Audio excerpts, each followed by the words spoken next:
Welcome everyone, thanks for joining us. My name is Maria Sanchez. I am a member of the Spanish Architects Society in Australia, and today I will be the presenter of SAS on Talk number 6. I am sure most of you already know about our non-profit organization, but for those who are new here today, I would like to tell you a bit more about who we are and what do we do. So SAS Australia is a platform that acts as an active link between Spanish and Australian architecture, connecting architects and designers, urban planners from both countries. We are a group of young architects or professionals based in Melbourne, Perth, Sydney and Spain. And well, over the past year, we have obviously moved as well to the online world, and we have been organizing a series of online lectures with amazing and renewed Spanish architects working here on this side of the world or that have a strong connection with Australia.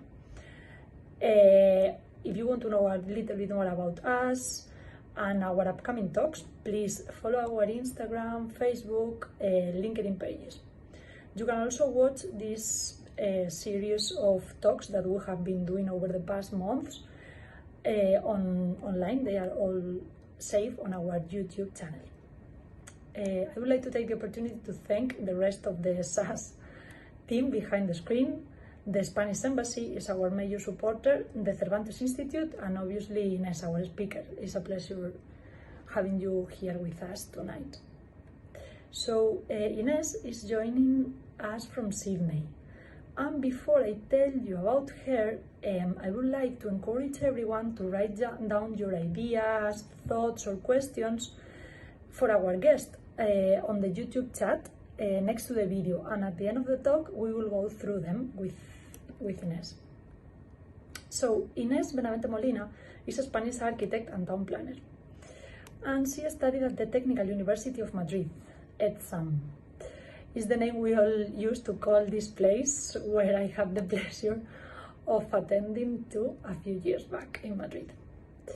So Inés has more than 20 years of experience, and for the past 5 years she has been working here in Australia.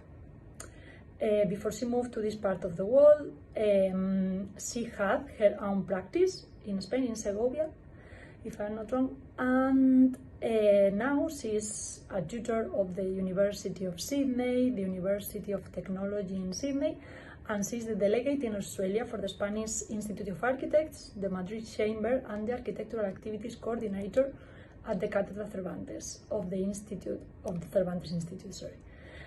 So as you can see, Inés is not just involved in architecture and urban design and planning, but she is as well involved in the academia world and the promotion of architecture.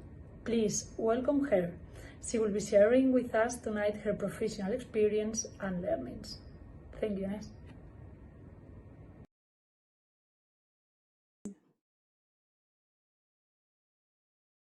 Hello, thank you very much, Maria, and thank you very much, SAS, for having me. As everyone probably know, today I would like to share with you my professional journey through changing environments. It is not about iconic architecture, and because the online audience is like a big, it's a big group of people with different interests, my intention is everybody takes something from this talk.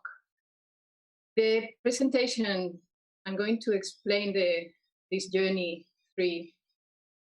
through 3 blocks. The first block is why this experience is interesting. The second block is what is this journey about? And the third part is how it has been possible. And this is a Spanish city, Segovia. It's a World Heritage City by the UNESCO. That is the most significant element in Segovia. It's the aqueduct built by the Romans.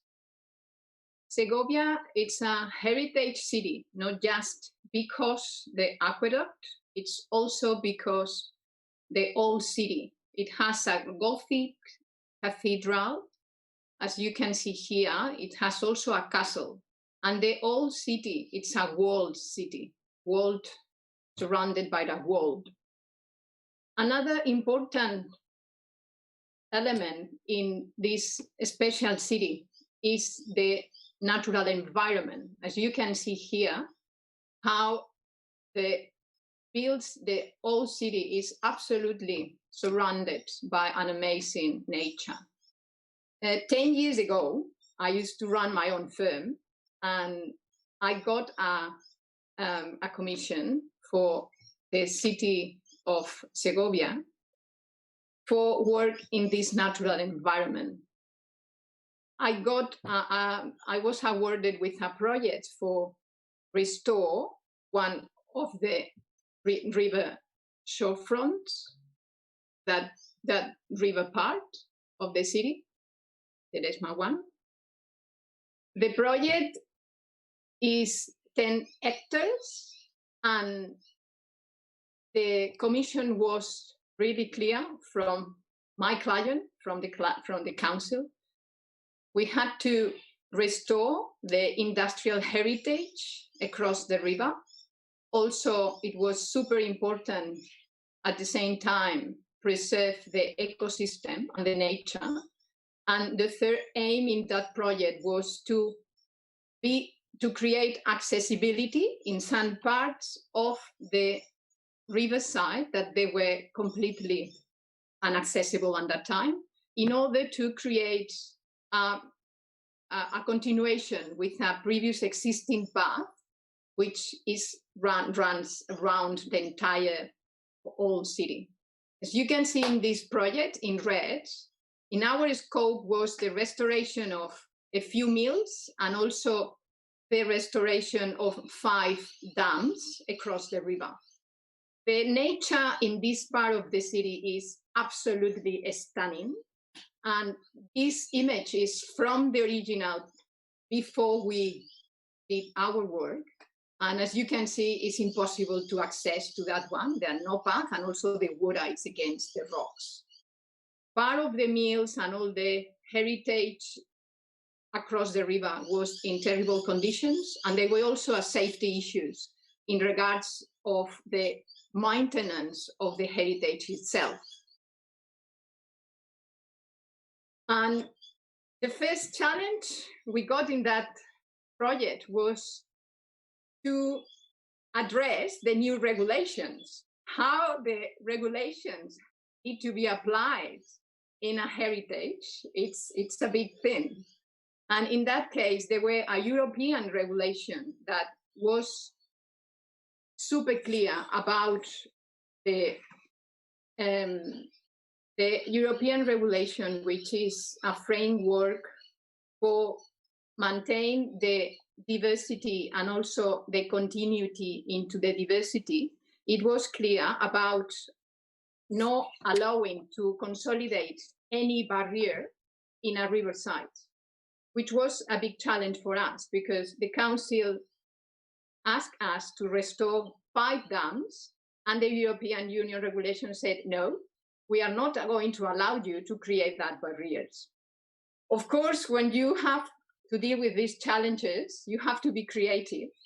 And what we did in this case was analyzing which one was the key point in terms of stopping the project, and it was the higher dam, which is that one on the top. When in the dry season, it's 7 meters tall, the dam. And the other 4 dams, we decided to renovate them, creating a naturalized fish path beside them. But the big challenge was to create that continuity in this dam. As you can see at the bottom, the key point was to create, if we were able to connect both sides, we probably will solve all the problems. We will create a continuity in the ecosystem, and also we will help the people to create an accessible entry. What we studied, it was a technical solution, which is called a fish ladder. And in order to do a fish ladder, apart from study hours and hours, we contacted, of course, with a specialist, because a fish ladder is not a simple thing to do. You need to know about the different species that need to scale the ladder. Also, you need to calculate it for the dry season and for the high season. And the other big thing was we have to be able to design a technical solution which is able to be responding to a heritage environment and also be respectful with the environment. Finally, we got with that solution. Everyone was happy. We created that ladder. We connected all the river and we designed something for the fishes and for the people. And what I'm going to do in this presentation is I'm going to explain the same projects, but in the different stages. Now is why it was important to address that technical solution in a heritage and natural environment. And in the rest of the presentation, I will explain to you also how it was finally built. Now I'm going to change to another completely environment that was nature and heritage. Now we are going to go to another world, an industrial environment that is a project in Spain as well that my firm was awarded. It's a project for build the headquarters of the Austrian company, which is the leader company in designing and manufacturing and build and these machines. These machines are for rail track maintenance. As you can see here, those machines are able to situate the railways, put in the ballast, nivellate them. They are doing all the work when they are passing through the rail track. And the size of that machines are amazing. And you can see here, I will to annotate a person. You can see a person. You can appreciate the scale. The scale is absolutely amazing. Clear. Okay. Okay, that was the challenge. Now we have another environment in one of the extreme climates in Spain, in Toledo, in an industrial precinct. We had to create a factory for machines and for people.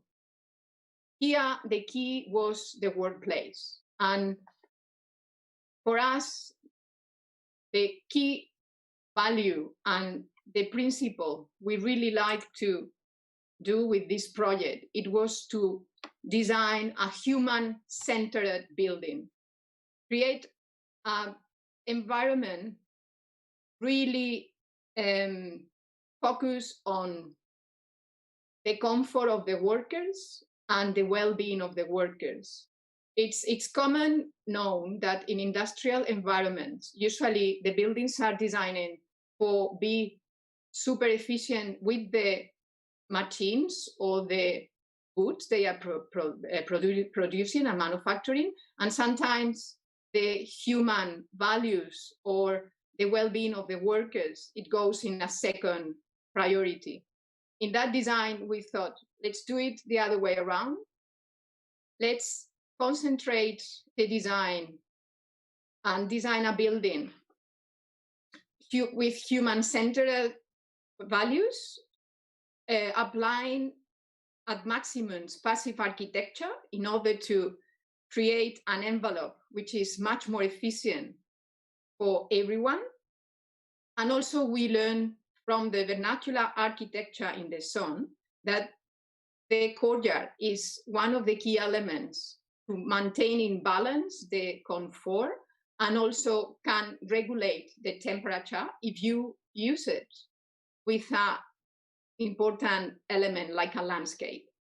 We combine all these factors, of course, with the brief from the client.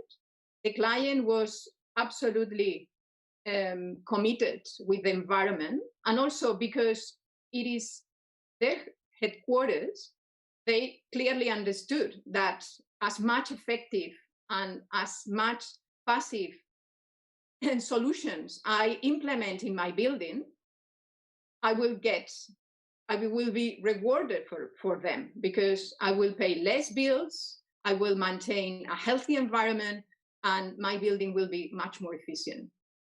We were really happy with these principles, to apply the principles. And of course, there were another challenge on top of that, which is that the soil we got in that project was one of the worst soils you can have it. It was expansive clay, which is like, it's completely unstable, and the water plate was super high. That technical challenge was solved, creating a cavity between the soil and the building. And we identified the cavity, such a potential key element to bring comfort into the workplace. And I will explain here in this section that we use the cavity because, as everyone is aware, when you are in a cave, the thermal mass and the air inside is always in a stable temperature. And we were using the condition of that air to reinforce natural ventilation and to create a comfort zone at the working level.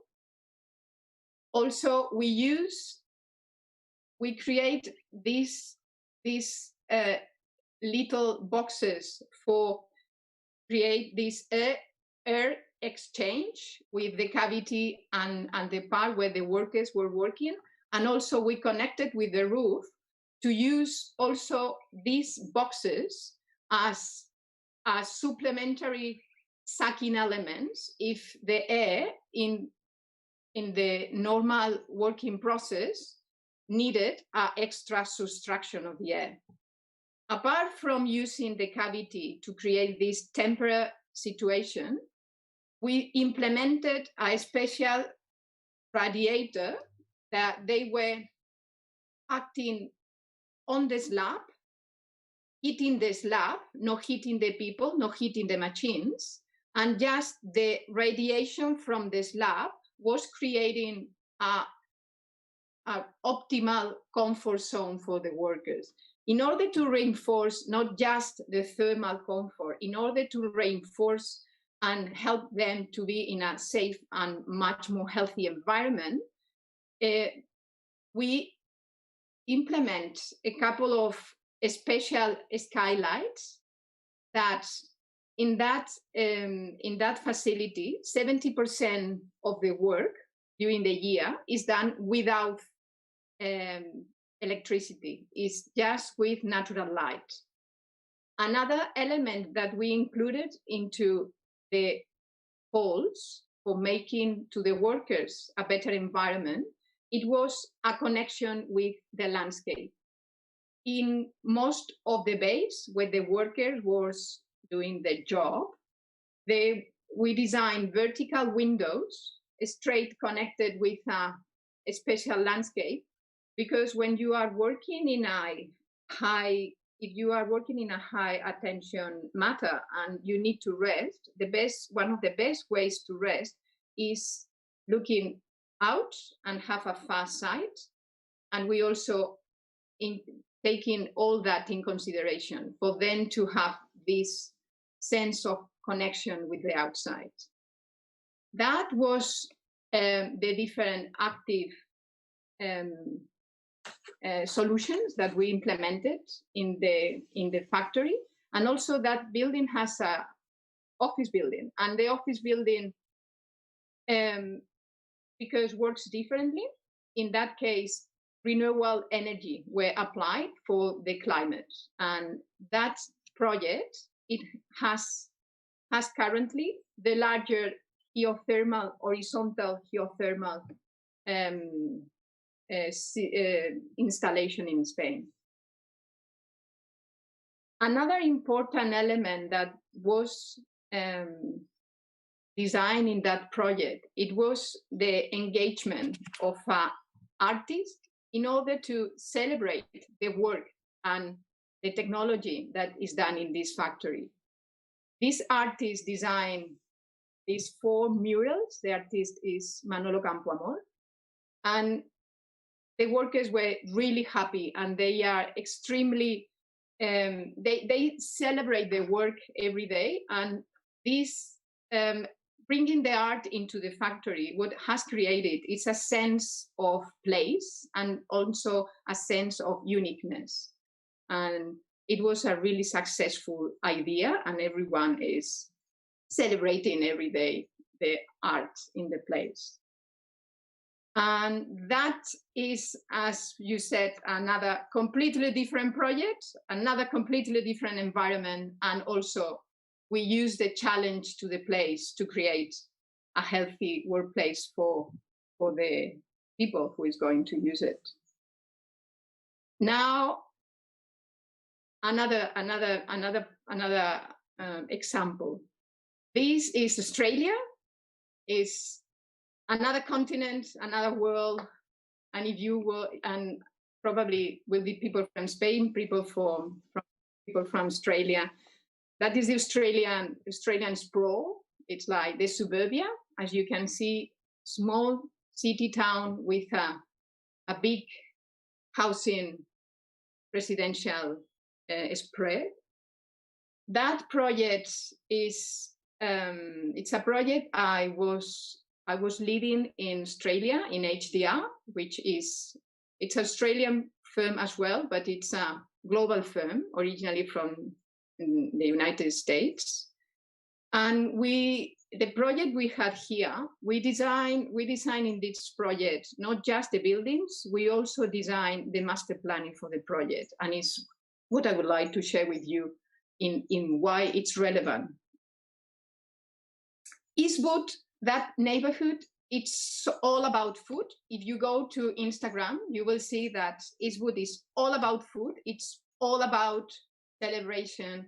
It's a vibrant city, and also have a special feature. It has a green arch, which is a unique landscape landmark, and they are extremely proud of it because it's special. It's really special. It's this arch, you can see it. These 2 images are from the part that the project we were awarded, and what we had to design in this part of the city, it was a total renovation of the city center.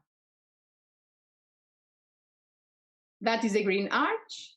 As you can see, that is the street. It's a pedestrian street. That is the heart of the city. And the 80% of this heart, it was the plot in where we were engaged for design a new center. This center, this plot, the brief was for 400 units, 15,000 retail, around 3,000 square meters of a commercial building, also 4 car parking levels, and a medical center. It was like a mixed, it is a mixed-use development. It's a mixed-use development in the center of that city. When we started designing this project as well, we thought we need to really understand the place and be able to give it a response that expands and resonates the nature of the place, and also can create a frame for a future growth. Because in Australia, the cities are new and they're still in a big transformation. It's important to design something thinking in what is going to happen in the future, because the growth is totally different that happening in other countries or happen in Europe. In order to reinforce these 3 main elements that vibrant city has, which was the food and the street life, and also the landscape landmark, we apply here from the urban perspective, urban tools, and the proposal was to create two different streets inside the plot. This street, a continuation from the existing avenue, and also an urban tool, which is to create a lane connecting the pedestrian street with the back of the other street in order for future projection of the city. A really interesting element that we proposed here, and the council was really happy, and the client was extremely generous. It was the extension of the public domain. Even if all that part, which is open to the sky, it's open, and that part, which is a square, cover square, but the square, all that space was given back to the city, like an extension of the public domain.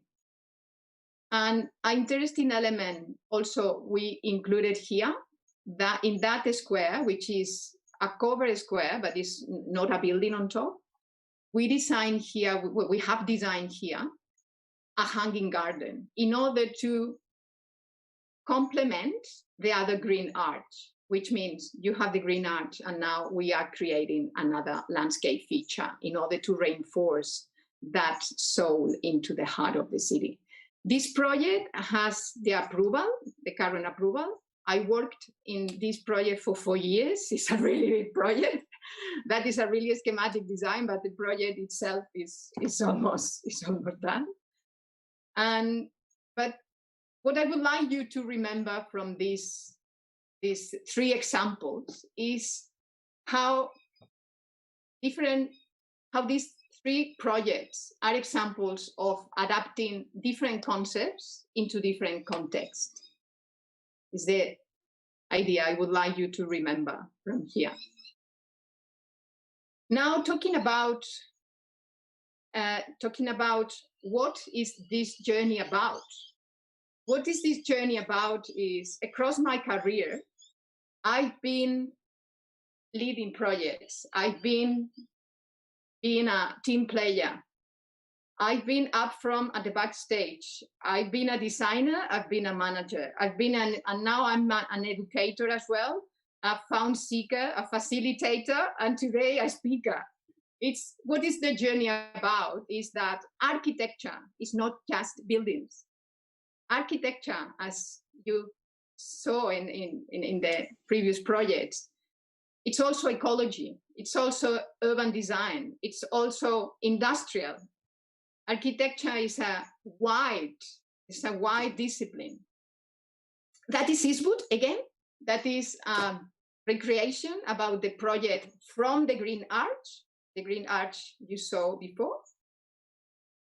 That is the covered plaza I was explaining before, and this landscape feature. How a urban decision can really transform space, I think, is probably much easier to visualize in these renders, and how also inside a building you can implement urban tools like what is a lane, what is avenue, what is a plaza, how a hanging garden, how a special feature can create totally different experience. Another project, that is City of Sydney. I'm super proud because it's one of the projects I've been leading, and it's finished, as you can see, 100% finished. Another context, City of Sydney. We are not in the sprawl, we are not in a historical city, we are now at the city, at the heart of the city. Kent Street 309, that is a commercial building. And it's just to also share with you that an architect do design outside, design inside, and also interior design. A building need to be together. It's like inside out. What is happening out, it's happening in. Master planning. That journey drove me also in master planning. That is Australia, but another experience I had in another firm. In that firm, that project I worked hand in hand with Brian Gendy, which is the managing director of I2C. And this drawing was done by the two of us working together. There are some lines have been drawn by him, some lines have been drawn by me, which means that it's all about collaboration as well. It's all about collaboration. It's that the experience as an architect at the journey is not, it's a journey where you have friends in that journey, and also not just friends, you collaborate really close with the people to learn and to design. That is a master planning and a new urban design in Queensland, in Providence. Because in Australia, there are new cities happening, which is unbelievable, but we have that. We are really lucky to now work and live in Australia and have these opportunities. That is another project, totally different experience as well. This is a project in Madrid, and I was involved because I'm an architect and an urban planner as well. I was involved in that project 17 years ago. Oh my God, 17 years ago. It's an exclusive neighborhood in Madrid. It's called La Finca. And as you can see, it's a design for a blended landscaping and high-end residential houses, and is completely finished. I put that examples because it's really interesting to see how different countries address the urban planning with different principles, and how, of course, everyone can learn from one to each other. Europeans, sooner or later, you work in heritage. Could be little, could be big. And in this project, I collaborate with Urro Quintana, and it's a Renaissance chapel that we redesigned the roof and also the interior.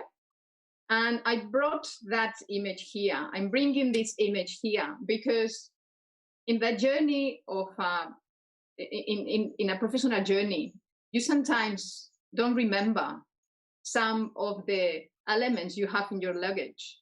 And I put that one here because I would like also to share with you how past learnings can help a new architectural students. That is one of the exercises that my students did last semester. And I was surprised when I recognized some of my personal journey. It was passed to the students, and how they were learning in Australia also historical elements from the architecture, because the architects, we are designing today. We are today creating and of course giving response to the existing conditions. But it is important to be always aware that we are the custodians of years and years and years of history. And we need to look back sometime as well.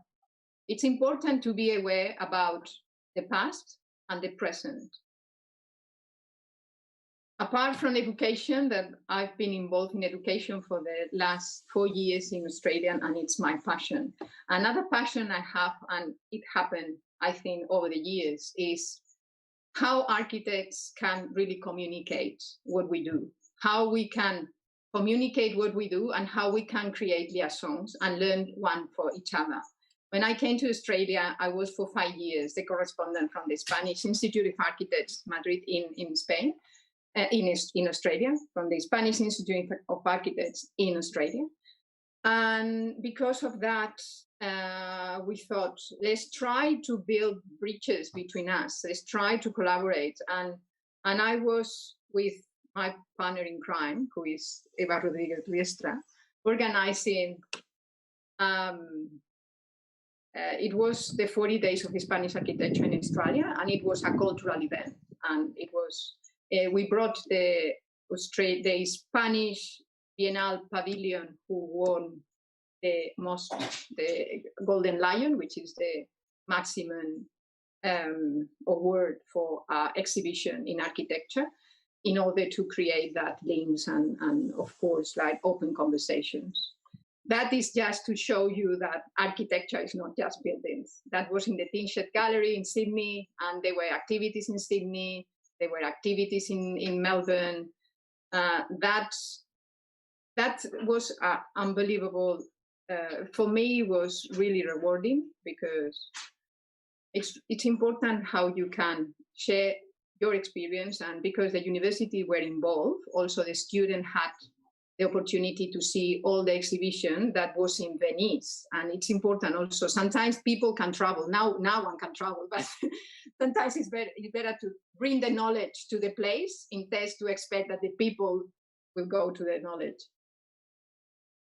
That is a Spanish institution, which is the Instituto Cervantes, and I just brought that image because for the last 5 years I'm collaborating with them as architectural activities coordinator. The Instituto Cervantes is an institution from the Spanish government, but one of the main aims that the Instituto Cervantes has is to spread the culture in Spanish, not just the Spanish culture, the culture in Spanish, which means the 20 countries that has Spanish as a mother tongue, also Chile, Argentina, Kenya. And I'm really proud to collaborate with them, because one reason, it's not talking about culture to your peers. It's culture with your colleagues. Is trying to really communicate and promote the culture and the architecture, in this case, to the overall society, which is, I think, is something that architects must do more, because probably there are a lot of points that are not well visualized or communicated. Oh, that is another thing, completely different, which in this project I was collaborating as a fundraiser, if you want, but that is the Triennale di Milano, is the Australian pavilion, and successful Australian pavilion, which won the Triennale di Milano. But the message behind here is like architecture is a really wide discipline, and I'm really happy for sharing with you that in that journey I've been able to expand in the different disciplines across these years. Now the third part of the talk is about how that it has been possible. And now I'm talking about architecture itself, about making things. Of course, the work of the architect is complex, but need to be also rigorous from both sides, from the design perspective and from the construction perspective. That model is from the first project we saw, from the Mills path. And that image is to share with you how was finally the construction of the fish ladder. You can see how the shape changed, and that things happen when you really have to adapt the concept into the reality. Of course, when we drag the river to build it, we realize how the deep was in one part, how the rocks were top, and finally the design always needs to adapt itself into the place. The worker really happy about the final result. And that is an image from a couple of years ago in which I would like to explain to you how important is using the technology, but at the same time, when we built that project, it was a blended knowledge about the fish ladder and also how the fish ladder should be built. We used sandstones and we used the traditional construction system. Whitewash was used in order to merge, in order to really integrate the new piece of construction with the historical part. And now, 5 years after, you can see how the stones has aged and how everything is getting really integrated. The other project we saw before, that is the factory. As you can see, the extreme climate here. In that place can be -13 in winter and 42 in summer, which means that also the building need to be flexible in order to perform. In the design process, I'm sharing with you some of our sketches when we were designing this project about vernacular architecture, which is that part, how in that part of Spain, the courtyard is a key element in order to bring the refreshment and also put in balance the thermal and the hot and the cold. Different models just to illustrate how our process was. Final image about the courtyard. Also, the courtyard, you can see that element here, that big element here. It is a train ferry. It's like a crane at the ground level, and it is needed for the production of the machinery, because the big machines need to go out. They move it that they have a horizontal movement only, and the different parts of the machines to be assembled need to be transported by this element. What we did was bringing all together, bringing the courtyard, avoiding the heat aisle, which is what usually happens if you have a huge surface in concrete, bringing the landscaping, and also bringing the main mechanical element into the courtyard. It was not an empty courtyard, it was a courtyard used every single day, because just how the factory operates. You can see also here the murals, the artist murals, and the glass lines, all the glass lines for this connection, this visual connection from the inside to the outside. That is the interior of the one of the halls. Of course, it's industrial. It's industrial, but what I would like you to pay attention is all the lights are off. The level of natural light here is absolutely perfect for them to keep working in a high focus task. And also another thing I would like to explain is these boxes, that there are the boxes that are facilitating the air exchange between the cavity and the outside. Little elements makes a difference.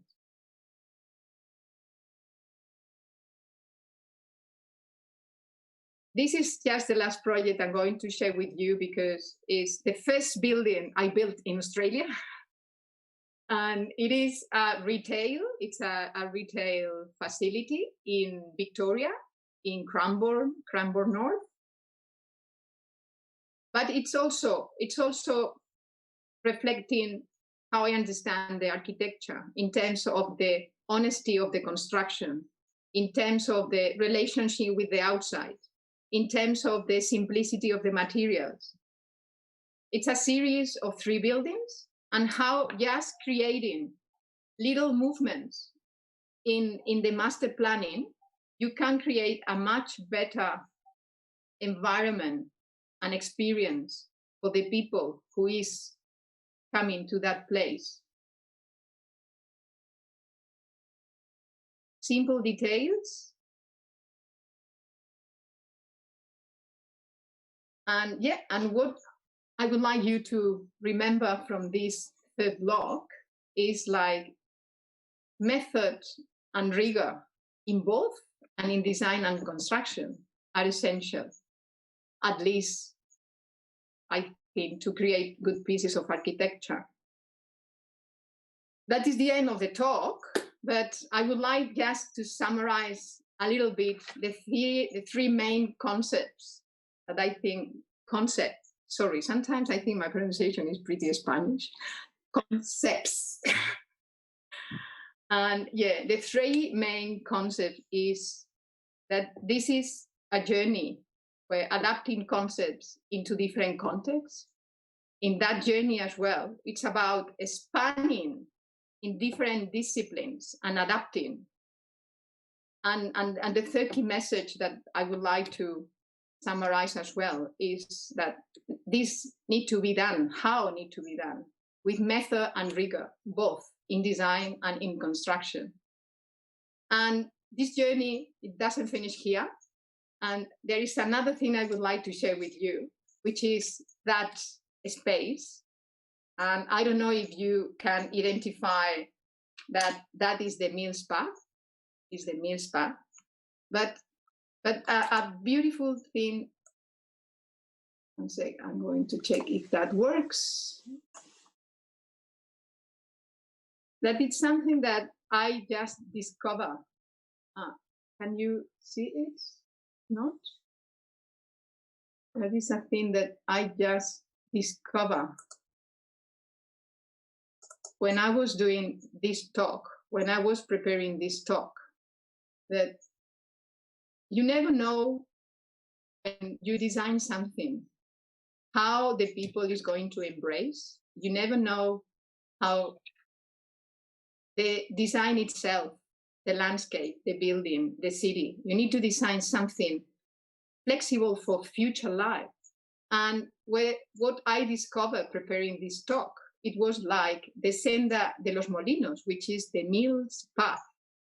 The people just has taken over it. And I was really impressed about different uses that they are doing. Now with this terrible pandemic, it has been also a place for the people to get relaxed and going with the dogs. It has been a place for the people to get out of the stress. I was checking that there's a coaching called Mag, and she is doing a healing path across this mill path. And she said she has written here, "End at the end of the tunnel." I think it's really beautiful to see when one of your contributions it has been taking over the people. And that's it. Thank you very much for being there. Thank you, Inés. It has been a real pleasure having you with us tonight. And thank you so much for showing us your amazing and ongoing journey through architecture here in Australia and in Spain also. I must say that I love this project that you show us, the Mills Path. I haven't been myself. I've been in Segovia, but I haven't been. But I would love to go, and I would love to give you the feedback because I love the project. It's stunning. I must say as well that I really like the way that you have structured today the talk. I really like the way that you have been comparing some of the buildings that you have been working on and the projects. And I would like to write down the words method and rigor, just for me and for the rest, like as young professionals. I think it's really important for us to be rigorous with our job. And now I'd like to go through some of the questions that we have for you tonight. So the first one I have here is, what did you enjoy more? So what do you enjoy more about architecture? What do you think is more fulfilling for you as a professional, as an individual? What do you think is what you like more, like the academic world, architecture, urban design? Is it more conservation architecture? To be honest, it depends of my personal state. I would say 20 years ago, I really enjoy designing. Currently, I really enjoy designing too, but I'm much passionate about education. It depends. It depends. But overall, what I really think is like, as I said, architecture is not just buildings. And that is really important because we are the custodians of the architecture. Only 7% of the buildings in the world has been designed by architects. Only 7%. And if we don't fight for the architecture and we are not aware about the knowledge we have, amalgamate, consolidate and work with, if we don't fight for the architecture and we don't do architecture, someone is going to do for us. And it is not about that is my treasure. It is about how we can give it back to the community and how we can contribute to the world and to the built environment. And I think that is currently one of my concerns is how we should be able to communicate to the society the values and all the work that we do to make better life for everyone. Because for architects and for designers, for urban planners, for us, the design, the final, the user is the target. It's not to make money. Of course, everyone needs to survive, but we are not developers. Our goal is not to make money. Our goal is to create better projects and better places. Yeah, for the community, indeed. Yeah, that's what we all should be aiming for, indeed. I have here another question is like, how have you applied your previous experience in building conservation and heritage in Spain? How have you applied it here in Australia? Like, because here the heritage is like 150 years old. Like, how have you applied your knowledge here? Well, currently, because I've not been involved in heritage in Australia, the projects or existing on existing neighborhoods or existing environment. Yeah, I think every learning, it is still inside yourself. Will comes up. You don't. I think it's something that goes organically. And in Australia, I've been working in new buildings, renovation, but never in heritage. But I think there is one really important point about heritage overall, and is that all cities, it has been built across centuries. The vernacular architecture is really smart. It speaks from the place, and it has been built because it's the correct answer in a specific context. The vernacular architecture is not just monuments. In Segovia, you have the cathedral and the aqueduct, but you have houses. And the learning is that all that architecture, it's probably responding better to the environment, and it's being less aggressive with the environment than the buildings we are doing now. I think passive architecture, it's always one of the principles we need to apply when we are doing a design. Yeah, passive house, yeah. But passive house, not just like the accreditation and the certification. Yeah. Is you if you would like to get a grade or a green star, is fine. But if you design not just trying to follow in the standards or complying with the regulations, you really design trying to that the piece of the buildings performs better, it's going to be in the benefit of everyone. I think that it can be probably important learning from the heritage. And would you like to be involved in any heritage project here in Australia? Of course, I would like to be involved in any. I think every single project is opportunity. Of course. That's good. We have here another question from Lucia, one of the SAS members. She's asking, on your experience, what is the main difference between working as an architect in Spain and in Australia?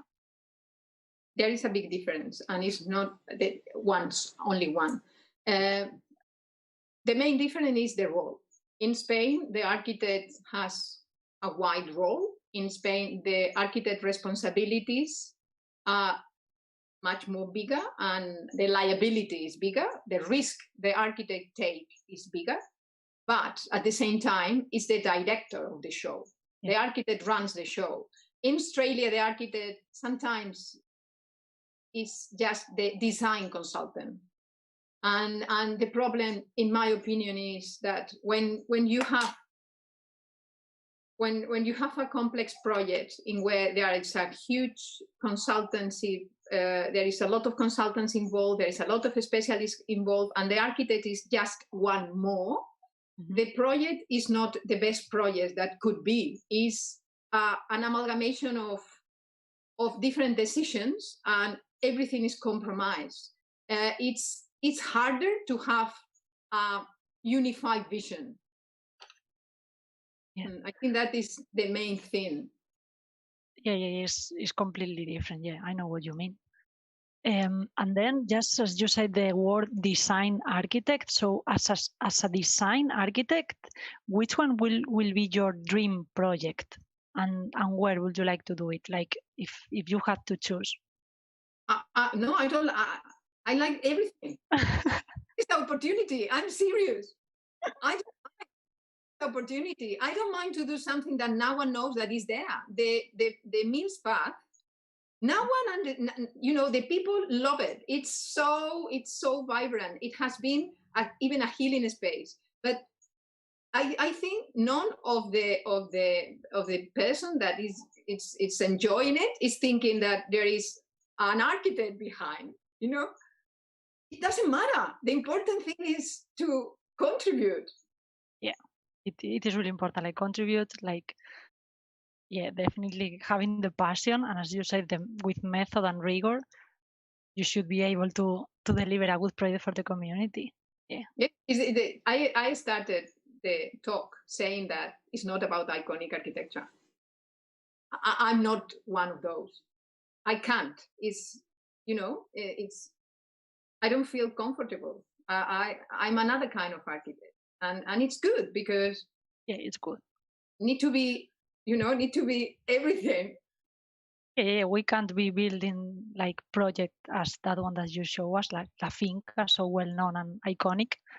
We just need to build like really good architecture for the people to enjoy it. Yeah, and also after 10 years after I was working in Lugar de Arquitectura, doing the master planning, I was the studio director and the practice manager in Acero.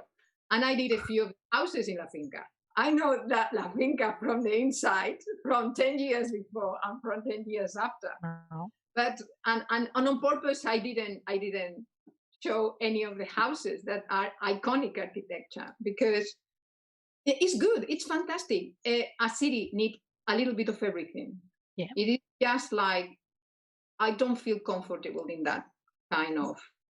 No, I know what you mean. Yeah. Well, thank you so much, Inés. It has been a pleasure. And well, I would like to thank everyone that is watching us tonight as well as the SAS team and the Spanish Embassy and the Institute Cervantes for supporting us. And that's it. That's us for tonight. Thank you, Inés. Thank you very much. Thank you. Bye. Much SAS.